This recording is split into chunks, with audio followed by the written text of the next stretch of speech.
Na parte de segunda-feira, redimidos para a fraternidade. O que Deus fez por nós por meio do seu Filho Jesus Cristo? O que Ele fez por você e por mim? Efésios capítulo 2.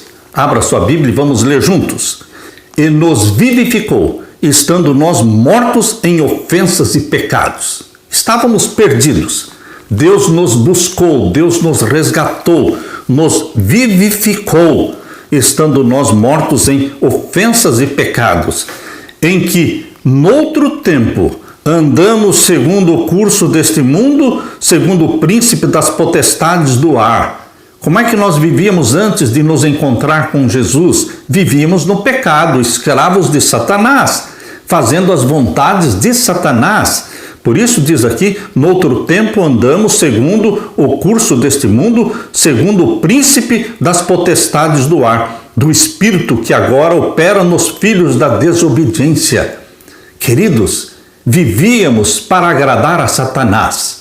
E agora, vivemos para agradar a Jesus, o Salvador e Senhor da nossa vida.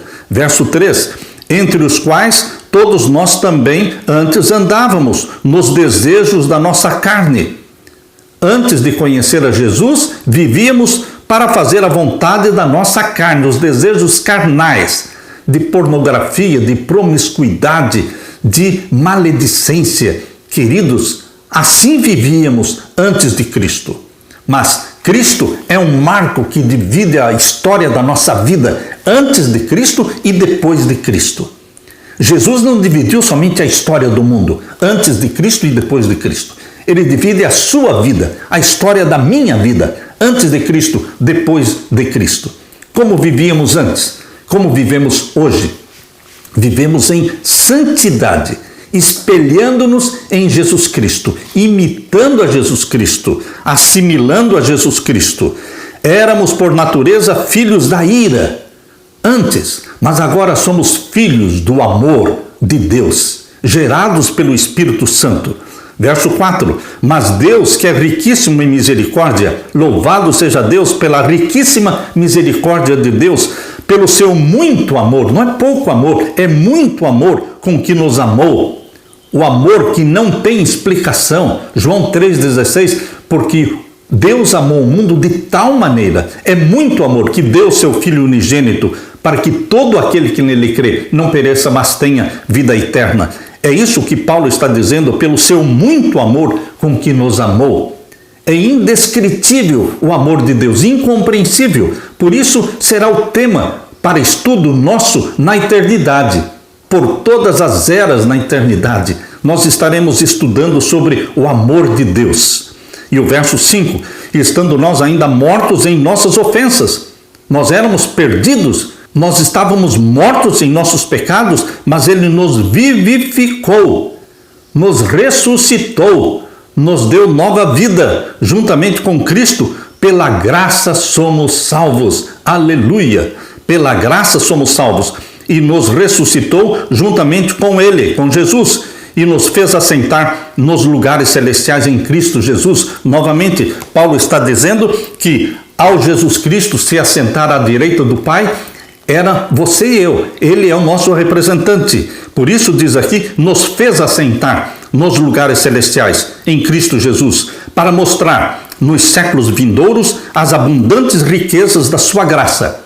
Por toda a eternidade estaremos estudando, destrinchando o quê? O amor de Deus, as riquezas da graça divina, pela sua benignidade para conosco em Cristo Jesus, porque pela graça somos salvos. É pela graça, não é pelas obras, mas a graça que nos salva, nos torna obedientes a Deus. Pela graça somos salvos, por meio da fé. E isso não vem de vocês, é dom de Deus, não vem de obras, para que ninguém se glorie, porque todos nós somos feitura sua, criados em Cristo Jesus. O Espírito Santo nos gerou em Cristo Jesus para que praticássemos boas obras, para as boas obras, as quais Deus preparou para que andássemos nelas. Queridos, salvos pela graça, para vivermos praticando boas obras, obras de obediência ao nosso Deus. Portanto, lembrem-se de que nós, noutro tempo, éramos gentios na carne, ímpios, perversos, chamados incircuncisão, os gentios, chamados de incircuncisão pelos que da carne são circuncisão, ou seja, os judeus. Verso 12, que naquele tempo estávamos sem Cristo. Houve um tempo na minha vida, na sua vida, que nós vivemos sem Cristo, separados da comunidade de Israel, dos santos, e estranhos aos concertos da promessa, não tendo esperança, nós vivíamos sem Deus no mundo. Era assim que vivíamos antes, mas encontrando a Jesus, tudo mudou. Verso 13, mas agora, em Cristo Jesus, nós que antes estávamos longe de Deus, já pelo sangue de Cristo chegamos perto. Estamos perto de Deus. Verso 14, porque Ele é a nossa paz. Jesus é a nossa paz. Você tem a paz de Jesus Cristo? Ele produz uma paz interior, paz de consciência. Ele nos torna pacíficos, porque Ele é a nossa paz, o qual de ambos os povos, ou seja, gentios e judeus, dos dois povos, Ele fez um povo, derribando a parede da separação que estava no meio. A parede de separação eram as leis cerimoniais, 613 mandamentos. 613 mandamentos são os mandamentos das leis cerimoniais, que separavam judeus e gentios. Mas Jesus Cristo pregou na cruz a lei de 613 mandamentos, repleto de ordenanças, mas isto foi derrubado. Era a parede de separação que impedia gentios de se aproximarem da salvação, nem permitindo que eles entrassem no templo. Por isso, queridos, quando lemos Efésios 2,15, na sua carne desfez a inimizade, isto é, a lei dos mandamentos, não pense nos 10 mandamentos. Os 10 mandamentos não separavam ninguém, não discriminava ninguém, mas a lei que consistia em ordenanças, 613 ordenanças, para criar em si mesmo, dos dois povos, ou seja, judeus e gentios, criar um novo homem, fazendo a paz.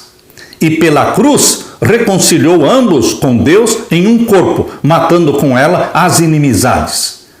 Cristo Jesus destruiu as inimizades entre judeus e gentios, criando a igreja, um templo de santos, filhos de Deus.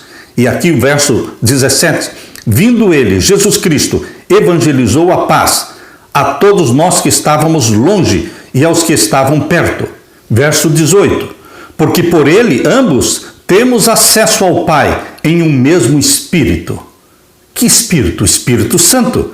Temos acesso através de Jesus Cristo ao Pai, através do Espírito Santo, que imprime em você a mente de Jesus, que gera em você a natureza santa de Jesus. Verso 19, assim já não somos estrangeiros, nem forasteiros, mas concidadãos dos santos e da família de Deus. Que privilégio! Isto levanta a minha autoestima, porque eu me vejo e eu me sinto como um concidadão dos santos, eu me sinto como pertencendo à família de Deus. Somos a família de Deus na terra, que será levada para o céu, edificado sobre o fundamento dos apóstolos e dos profetas. Nossa crença está em cima do fundamento que se chama fundamento dos apóstolos e dos profetas, de que Jesus Cristo é a principal pedra de esquina, no qual todo o edifício bem ajustado cresce para templo santo no Senhor, no qual também, juntamente, somos edificados para a morada de Deus em espírito. Você é a morada de Deus através do Espírito Santo. Você é o templo do Espírito Santo. Deus e o seu Filho Jesus Cristo vivem em nós através do Espírito Santo. Aleluia!